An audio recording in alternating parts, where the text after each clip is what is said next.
I will make you fail, because my biggest thing is I will teach you how to get back up. It's the best thing I can teach them. They have to know how to get back up so that they can do better.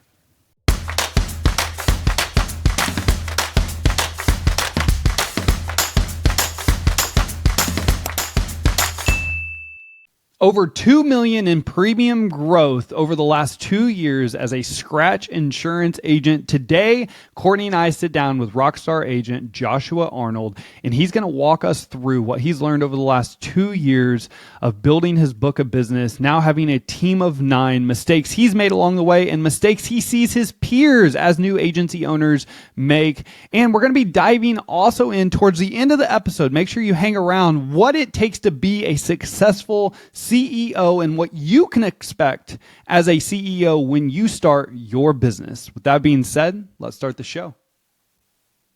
Hey, welcome to the Insurance Buzz. We are your hosts, Michael and Courtney Weaver. And today we have a very special guest with us, Joshua Arnold, agency owner of the last 2 years, has grown the book of business by over $2 million in 2 years. Joshua, welcome to the Buzz, baby. Thank you for having me. I'm glad to be here. Yeah, man, we're super pumped. So we've obviously known you now for a little over a year. We've been watching you.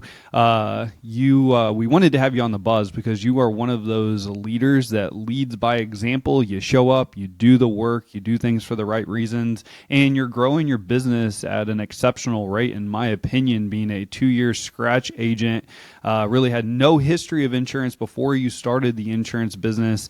And you've grown your team to now 9. You've placed multiple individuals into their own agencies, giving them an opportunity for a lifetime. And so we're very excited to have you on the Buzz. I'd love to start off. I know we like to just go straight into it, no small talk. So let's get into it, Josh. What would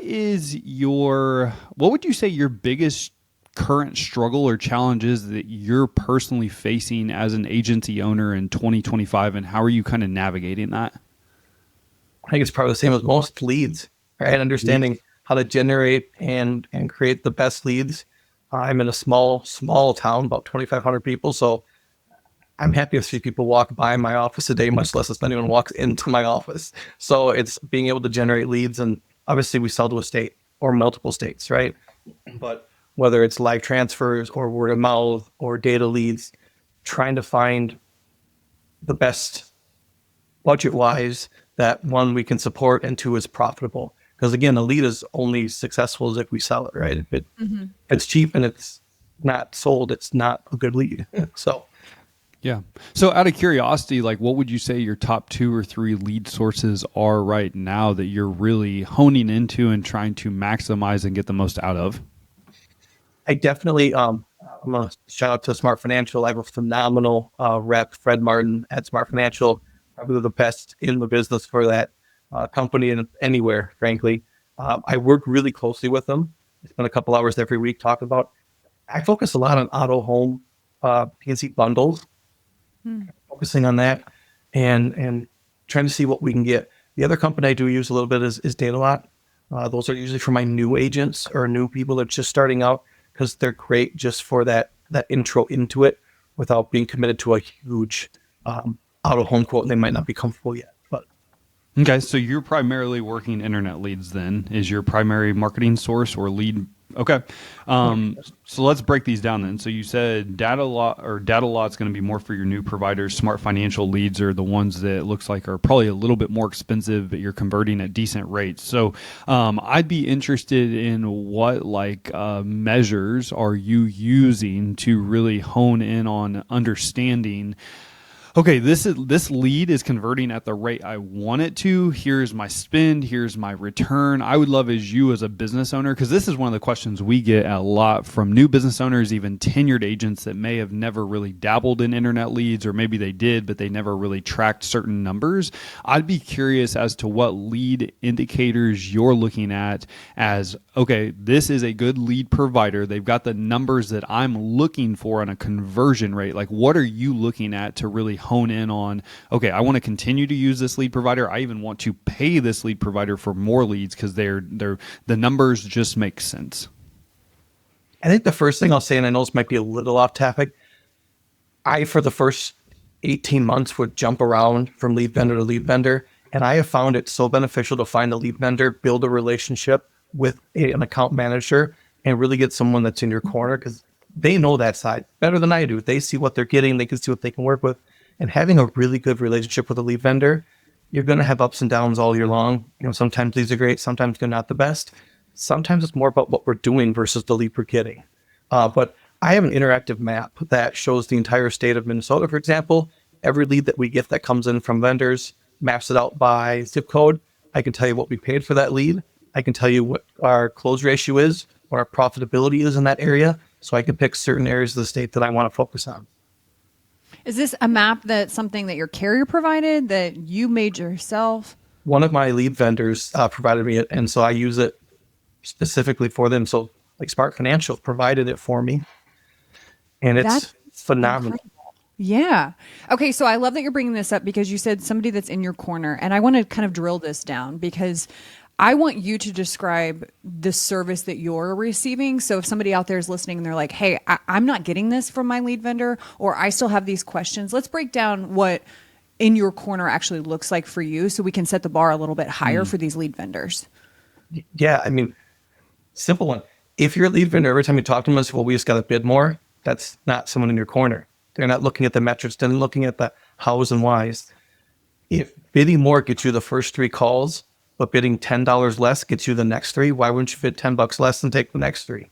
And if they're the same quality, the same lead area they're coming from, what's the difference? So understanding that being the top bidder or spending more every time, yes, it's good for them, because obviously that's how they make money. It doesn't mean it's always good for you. So finding a lead vendor that's going to work with you, where sometimes I can get leads 20, 30, 40% cheaper than others just because I don't bid the top, but I have more concurrency cap, I have more availability, I'm taking more leads a day, I'm open more hours, whatever it is, you have to make sure you maximize that. So I don't do weekends. I know some people do.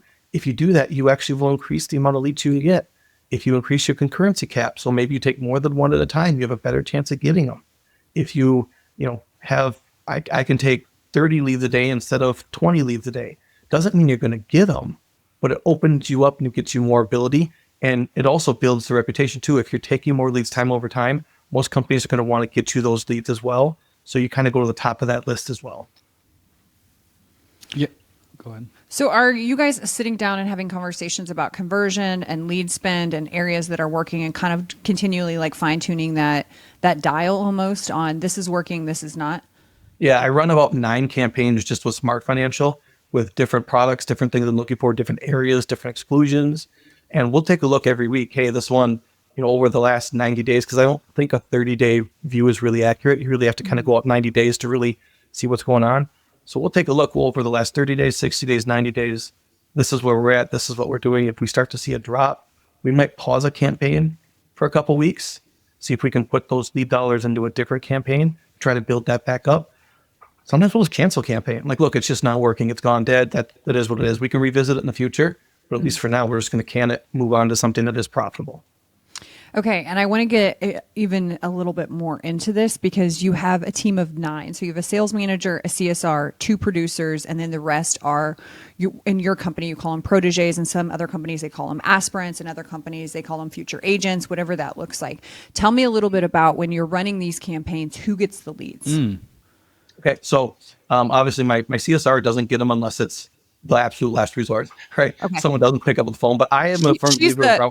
She's the safety in football. She's the last one. Got it. Okay. If everyone else didn't get it, she's the last one to get it. So she's got other things to focus on. But really, each person is allowed 3 live. I do live transfers mostly, right? So they get 3 a day. They're expected to sell 1 of the 3. If they do a 1-call close on one of those, they get another one. If they don't, then they stop at the 3 and the rest of them move on. So my goal is to try to get them live transfers 3 each day to try to make their goals. So that's the sales manager, the 2 producers, and any other proteges or future agents that you have in your office. They all get 3 live transfers a day. Yep. So, and it's first come, first serve. So we might not get, if we've got 9, we might not get 27 leads a day. So you better be on those phones, because when they ring to everyone. And if someone else gets it, they might get their 3 and you might not. Okay, so out of curiosity, how much are you spending per day for each team member roughly in marketing to drive leads to them? That's hard per day because the leads can go anywhere from $42 to $96 per live call. So Okay. it varies. I try to spend about $3,000 to $3,500 a month on each person. Perfect. Okay, that's what we're looking for. Okay, and with you spending $3,000 to $3,500 per month per team member, what return or what's the production that you're holding them accountable to from an expectation standpoint? Out of curiosity. So I mean, the very bare minimum they need to sell is between 20 and 25,000 at the very low end. But we're seeing people selling anywhere between 30 and 45 to 50. Again, I have right now almost all of my staff except for my producer is 4 months or less. Okay. So again, we work up to it. There's got to be a ramp. I'm not a firm believer that you fire someone right away. Like, you got to give them time. They got to learn this industry. If you're going to put 3 months into hiring, why would you get rid of them in 2 weeks? So I usually give them about a 3-month build-up, and then we really examine. But each month we're sitting down going over what we're looking at wise. We record everything like every agency does, and we sit down and listen to what the calls are going well, what's not. We encourage them to listen to other agents. I try to get everyone in office, even if they're remote, to just get in here as much as possible so they can hear other conversations, right? It's the wheel. You don't have to reinvent selling. Just find what works for you and make it work. Okay, so with the premium, and I know we're really getting into the numbers right off the bat, but Joshua, I know you can handle this, so that's why we're just going to go right into numbers. Let's talk a little bit about financial services, life insurance expectation with that too, because I know that's a big part of your compensation plan. And with having new people, with being 4 months or less, talk a little bit about what the expectation is when you hire somebody with life insurance. Life insurance. It is currently, which will be actually changing with my new crop that's coming in. It was just one approved life policy every month. Was the bare minimum. And if you didn't do that, you didn't qualify for commissions. So there's not just a dollar amount you have to sell. There's also a life requirement. Actually, with my new hires and going forward, it's actually increasing. One life gets you 50% of your commissions. Then the second specialty either has to be another life or a commercial policy to get your full commissions. Hell yeah. I love that. Okay, so you're getting ready to start that with your next round of hiring. New crop. Your new crop. Well, and I like crop because I like helping proteges. I like doing that, and I get mostly proteges. So most of my staff, are people that want to open agencies. So that's what I focus on. Okay, so talk to me a little bit about when you set the expectation for one approved life policy every single month. Are people hitting that? Probably about 60% of them are. Okay. We are still struggling. I think our biggest struggle, which hopefully will be addressed soon, is just the length of time currently with farmers to get the approval, right? We have a brand new product coming out, which they're saying 80% of our apps will be approved in an hour or less. So we are thrilled with that because right now our average time is 3 to 4 weeks for an approval. So that's kind of hard because then it's more of not so much just an app in a folio. You should be writing an app every week minimum to make sure that you constantly have that cycle backfilled in case one doesn't go through or one takes 6, 7, 8 weeks because of whatever we need. Okay, I want to jump to the protege, aspirant, future agent, because I hear a lot of agents that struggle with this category because they know that person's going to leave. So talk to me a little bit about what does that training process look like to you? And do you handle them any differently than you're handling your full-time producers that you know are going to be here? So I don't handle them a lot different. There are some things. My agency is pretty much an open book. If anyone wants to see what we're making, what we're spending, they can come in at any time. I'm not afraid to show that because I think that allows for more growth. I really encourage it. As far as my proteges, I set out, I expect them to be here a year, and I lay out, the first 2 months you're learning the systems. Then months 4 and 5, you got to start training the new staff because you have to learn how to train people. 6 and 7, you have to be on this side learning how to hire people, doing interviews. Where are you going to find them to learn all that stuff? And then once you hit about month 10, we're going to have you actually start hiring your own staff. Because in my experience, it takes about 3 months from the time you first get someone to apply till the time they start. And in that time, I also teach you about cost per sale, cost per acquisition, lead vendors, CRM, phone systems. I expect when people leave my agency that they will be successful and hopefully doing better than I am. Okay, so somebody leaving your agency, you're like, okay, you are ready to go. What qualities or characteristics do they have right out the gate that you're like, all right, this guy's going to make it, this girl's going to make it, this is what they have? The biggest thing is determination. Look, I can teach anything else. I can help you find your sales technique. I can't give you determination. If you don't want to do it, you won't. So even in my interviews, I tell people, if this is a 95% you're in, it's a no for me. Because 5% is enough of an area you will find a reason to quit. Because when things get tough, and everyone knows they will get tough as an agency owner, you will have bad days, you will fail, you will struggle. That 5% is enough for you to find a reason to quit. So you have to be sold on this. You have to want to do it. You have to understand the ups and downs. And I preach, I will show you my failures, because that's how I'll make you better. And I teach everyone, I will make you fail. Because my biggest thing is I will teach you how to get back up. It's the best thing I can teach them. They have to know how to get back up so that they can do better. All right. Love that, because that 5% will be the thing that takes you down. Yeah, you can't have a plan B. You can't. Like, if you have a plan B going into a plan A, just human design and human nature is always to be like, well, let's just plan A. It's not going to work out. We're going to go. You cannot have an option. You have to be all in, all gas, no brakes, determine this is my goal, and there is no out. There is no shortcut. There is no plan B. I'm going to do whatever it takes to be successful. So I love Joshua, what you're talking about there. Okay, so you said, I'll show you my failures. I'm curious, in your tenure as an insurance agent, because you didn't have any insurance experience before, what's a failure that you're like, this one taught me so much? Staffing, hiring. That was probably my biggest one, because didn't realize, one, farmers for us, they say you start off with like at least 2. All of my staff know when they graduate, they need 4 to open. That's a very bare minimum. It's in a numbers game. I want them selling $100,000 a month from the get-go, especially with the bonuses farmers offers, right? So you need to maximize those bonuses. I fell off of my bonus twice in the first 18 months. So I went 2 full quarters with no bonuses as a scratch agent. I mean, most people don't make it back from 1. I was lucky to make it back from 2, but man, was that rough. That was more than a slap in the face of that one. So that, and then as soon as you think you're comfortable, I've got my staff, things happen, things change. You should always be hiring. I still spend about 30 hours a week hiring. I try to do about 20 to 25 interviews every week. I continually want to feed people, get more people in here, because if something happens, someone moves, someone changes, something happens, I don't want to be scrambling. I lost 3 people last month. 1 went to college, 2 decided it wasn't for them. 2 weeks ago, I started with 3 new people. So that backfill is constantly there, because if you have to have 2 to have an agency and 2 quit, you have 1 quarter to get back and you're 3 months behind, that's a panic mode. That is 100% panic mode. So just, if you think you have enough staff, you don't. If you think you're fine on hiring, you're not. If you think you can take a break on it, you can't. So let's talk about talent.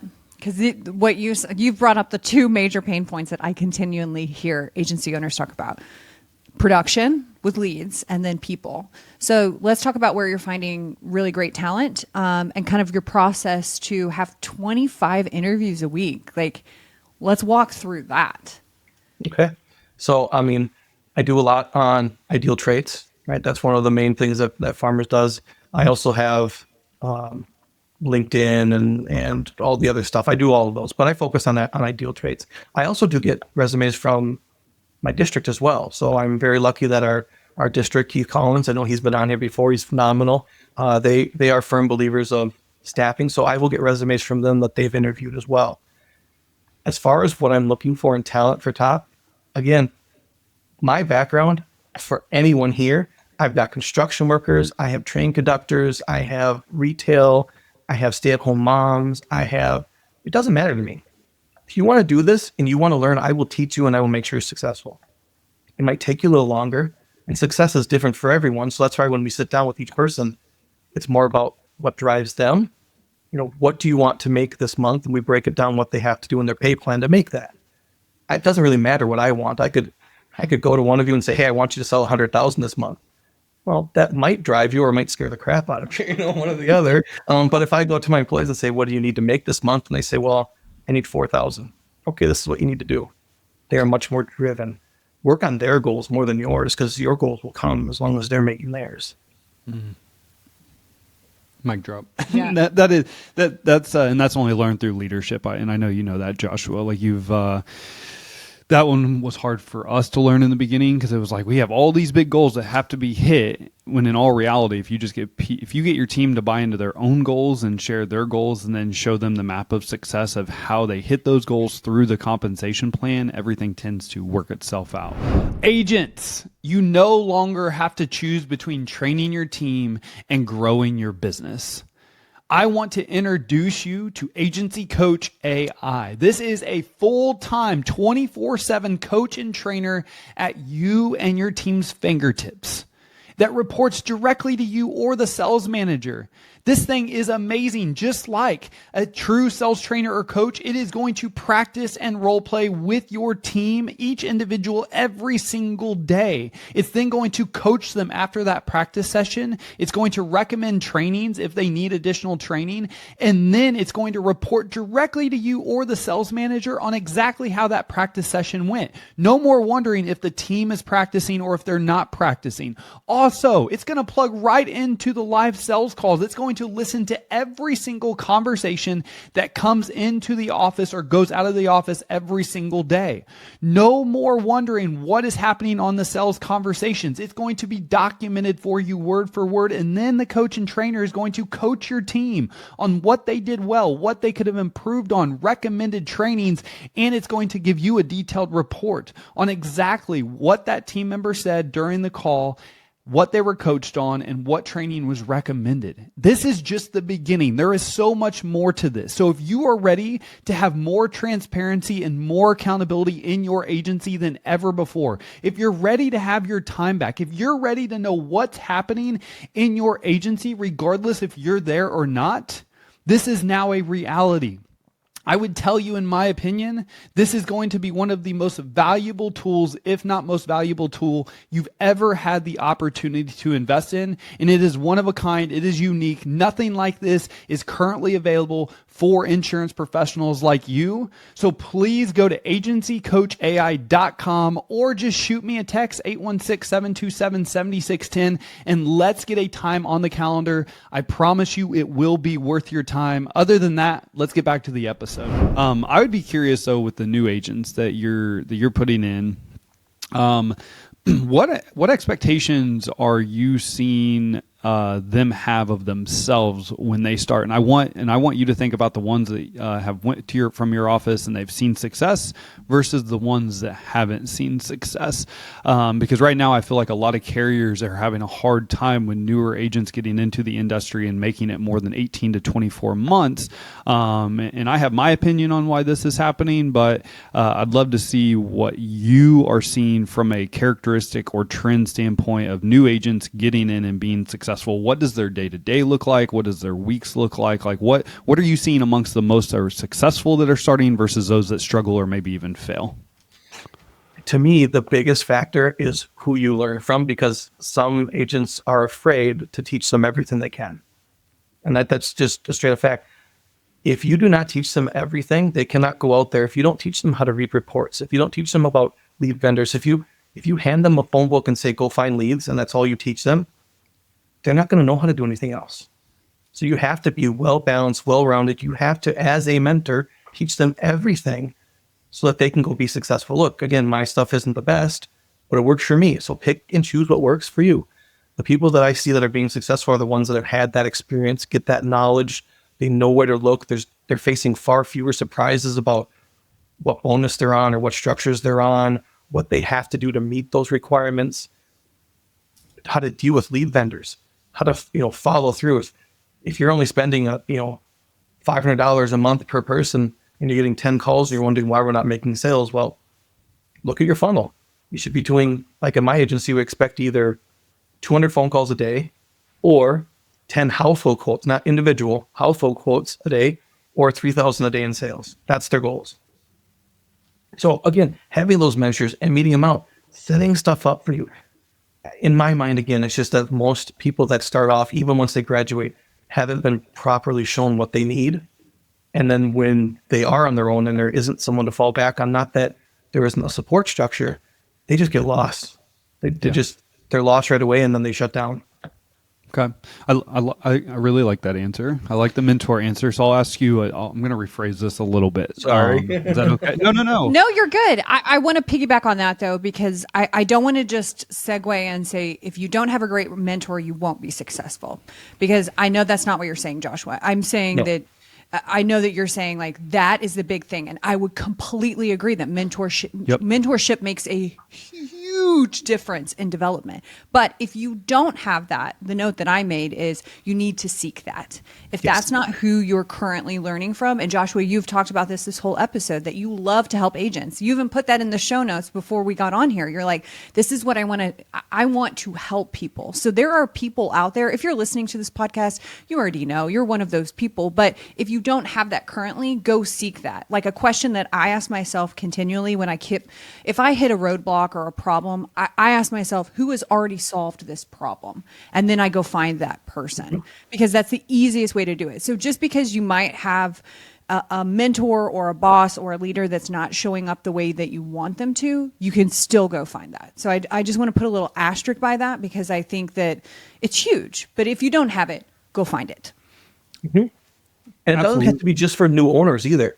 Like I'll invite entire agencies. They'll come to my office for a day if they want. They just to be around the people and see what the different environments are.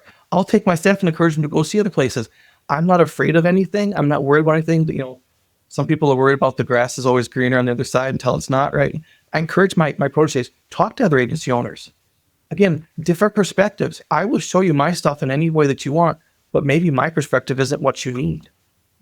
Talk to the perspectives. And District 54 for farmers, the Keith calling again, the district, they have a phenomenal setup so that they can reach out to talk to other agents, other agency owners. We have protege meetings so that they can bounce ideas off each other. So just having that kind of network. And if you don't have that network, just find someone. There's always someone that will help you out. Mm-hmm. People might be scared. They might be nervous about it. I reach out to new agents. I reach out to old agents. If I have a question, if I see someone doing something that I'm not, I want to know. I want to get better. Knowledge makes you better. Doesn't mean you have to take what they're doing, but to understand it makes you better. I love that point. Yeah. Ask for help for sure. Absolutely. So I have this theory. I was going to ask you what your opinion was. Okay, I'll give you my opinion. Thanks for asking, Courtney. Yeah. So my opinion is, and Josh, I want your take on this too, because you see it every day. So I feel like over the last 5 years, there's been this big push by carriers to be the CEO of your business. And I think that that's just not only carriers, I think that that is just the big message that's pushed on social media today. And I feel like there are a lot of producers that go to that agency owner role and they're like, I've done my time. I've proven myself. It's time for me to now own my own business, and y'all can do the work. You can do the production. I've already been through the trenches. And what I see is when you go into business ownership with that mindset and you're not willing to be in personal production yourself, and you don't have extremely deep pockets of at least $250,000 to just blow through on people, marketing, et cetera, over the first year to two, that you are going to go into an excessive amount of debt that you can't pull yourself out of, and you're not going to make it past year 3 or 4 because you weren't willing to be in the trenches, leading by example, producing yourself. Now, again, the caveat to this is if you just have a ton of money that you're willing to burn through those learned experiences and buy the production through the people, you can do that and you can learn how to be CEO. But what I find is a lot of individuals are going into ownership. They don't have the deep pockets. They don't have the money to spend, and they're not willing to produce, and they're just hoping their team will come in and do that for them, and they're failing miserably. So I would love what you're seeing, Joshua, or even your take on that. I 100% agree. I mean, all my proteges, I tell them, look for at least 12 to 18 months at the very minimum. You need to be selling every month. Even if you're not the top producer, you need to be selling, because the fact of the matter is, that's what pays you. Even at the worst case scenario, that's what pays you. You get that. You don't have to spread it to anyone else. That's what pays you. Yes, you can work to it. Most recently for me, about maybe 5 months ago, I kind of transitioned where I wasn't really selling much, but my focus now is the hiring, getting the best leads for my staff so I can build them up to be successful. So that's where my focus is now. However, if I need to go back to selling, it's not something I can't do. I will go back and do selling if that's what I need to do. Too many people, you're right. Well, I'm the CEO now. I can sit back, I can relax, don't have to worry about everyone else. And that's great until there's no money. Or that's great until there's no money. That's great until there's no money. That was not very cool. Yeah. Like, what happened? Until there's no money. I joke, I am the CEO, I'm the janitor, I am the cook, I do everything. I mean, Yes. it is what it is. And that's common. And that's what I want. And that's why I wanted to talk about this. And I've started talking about it a little bit more loudly is the CEO looks like a really shiny position, but the first 5 years, at least in my experience of being a business owner, the CEO is not a real shiny position. You're the janitor, you're the errand boy, you're going out buying the groceries, you're the community liaison, you're the manager, you're the leader, you're probably the head sales producer. You're a therapist, you're an accountant, everything. You're everything. And Joshua, what I just heard and I love is you kind of had what sounds like this vision of what you wanted your role to be like the first roughly 18 months, because you just are getting ready to finish year 2, and probably a certain premium amount and employee amount to where you then at that position would feel comfortable taking your foot off of the production, being more of that leader, manager, head recruiter now. But you still had the numbers figured out financially to where you knew, okay, even if I take my foot off the gas pedal from a production standpoint, I now have the ability, because I have an established agency, it has income coming in, I can do the numbers to know if I have this amount of people, they're going to produce this amount, I'm still going to be in the positive every single month. Is that fair? That's fair. I wish I could give myself that credit. I'm not that smart. Sometimes it's better to be lucky than good, right? I mean, my numbers, while even sometimes I can predict and do the best I can, right? Sometimes you just look at things, go, wow, this should be just fine. And then you get to it and you're like, that's not fine. That's not fine. It is what you have to be strong enough to know that when, again, we talked about it. If you need to ask for help, be honest with your staff. I tell them all the time, look, we're struggling this month. This is where we're at. This is what I need. I will tell them some months I might not take a paycheck. Be honest with your staff. Let them know.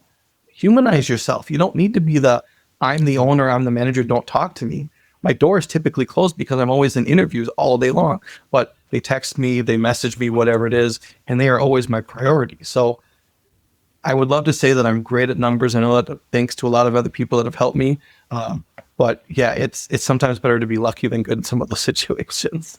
I'd rather be lucky than good all day long. Well, luck is literally just the meeting of preparation and opportunity. That's right. Yes. That's where they intersect. What's the old saying? The harder I work, the luckier I get. And that just so happens to be true. So. Well, I love that you're bringing this up because I do think that in the leader position, you made an extremely valid point that you feel like, or it can come across that you're expected to have all the answers or that you're expected to know everything. And I think the best leaders are the ones that really play to their strengths and get help with their weaknesses. They either hire out, they get mentorship, they invest in their knowledge, like whatever that looks like. But I think the more you can come to your team, and this is buy-in too, and say, hey, we keep having this problem, come with some solutions. Like as a team, like let's think about this. Maybe are these leads not working for you? Like what's the tone and the vibe? What's happening on the phones? Where do you keep getting stuck? Like what do I need to do to set up your environment to make it more cohesive that you feel like I can be focused, I can be driven, I can really crush my day. Like I think the more we start having a collaborative work environment, the more fun it becomes too. And the more fun that you have, obviously, the more success that you always have. So I love that you're bringing it up. I did cut you off, though. You said, I have a theory. And it was when we were talking about mentorship. Well, it was just the theory that I think that you have a lot of individuals right now going into ownership that have this version of what a CEO actually looks like, when in all reality, as a CEO, all you're saying is I'm signing up to solve bigger problems. The CEO, what a CEO role is going to do is it's going to evolve through time. So your position as a CEO in your first 36 months of business ownership may be in the trenches with your team, producing every single day, plus the community liaison, plus the hiring manager, plus going out and running errands and being the janitor. However, if you do it in my opinion, if you're willing to be disciplined to the process of what I would consider the shit stage of a new business, of where you're planting the seeds, you're watering the grass, you're sacrificing.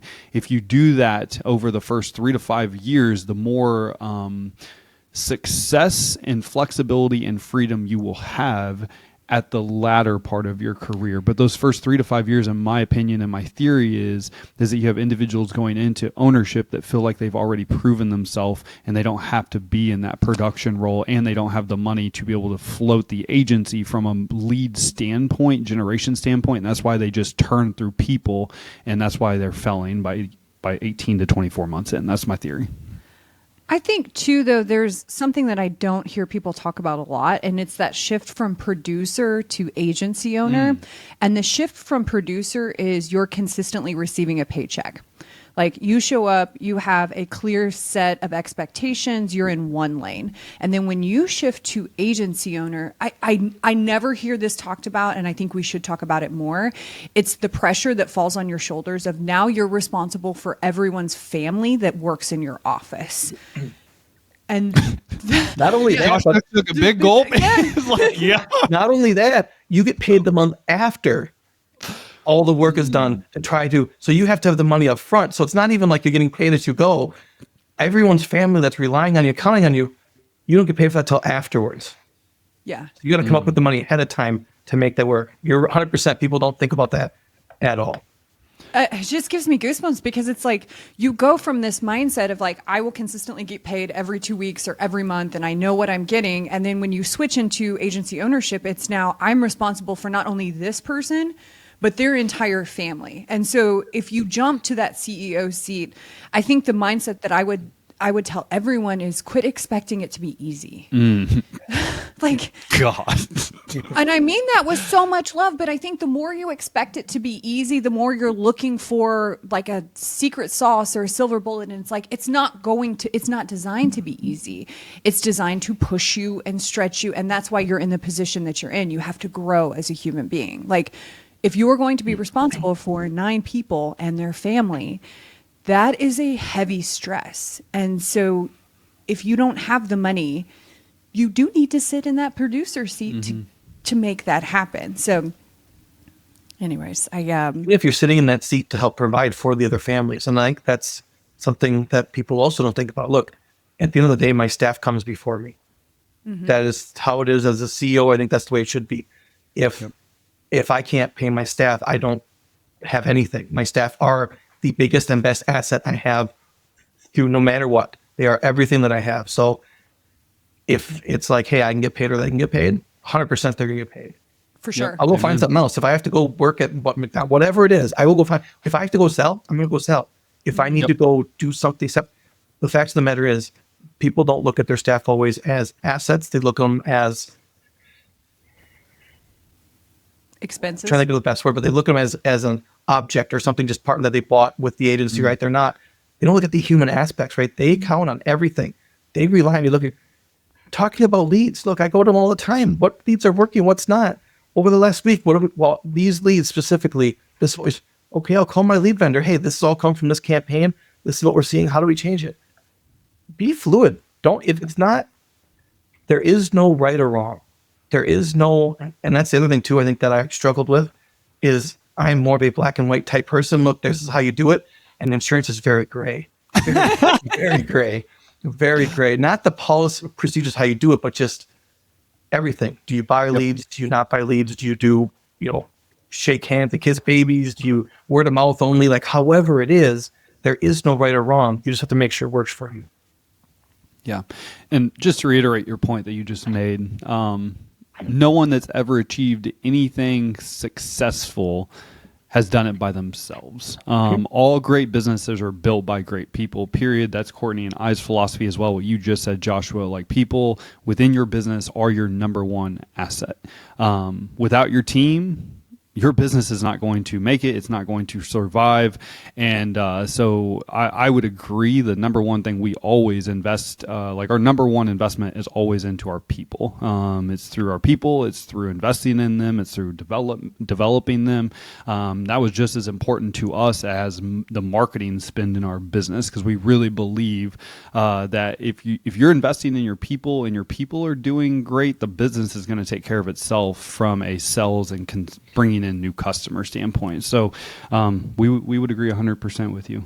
Joshua, this has been such a great interview. I feel like we need to come back and do another, and where we talk about like the people that you have put in, because you have your new crop that's coming. I'd love to hear more about your new crop as we plant them a little bit farther in the process. If somebody wanted to connect with you, follow along, learn more from you, if they're like, hey, I don't have any mentorship, I'd love to get some mentorship, what's the easiest way that they can connect with you? Probably emailing me. Farmer's email is going to be the letter J, then ARNOLD3 at farmersagent.com. So jarnold3, farmersagent.com. I talk with people, not just in farmers. Look, it doesn't matter if you are in this industry and you are struggling, you just want to talk to someone. Even if it's to yell, I'm willing to help out. I'm willing to listen to people. Sometimes that's the biggest frustration, is that we just can't express our frustration because there isn't anyone that wants to listen to it. Well, there are people. We'll help you out. We'll make sure you understand, and we'll help you get past that. Love it. Joshua, this has been great, brother. We appreciate you.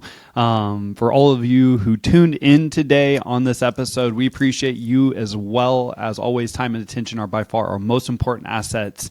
Go out and make it great, my friends. Joshua, thanks again.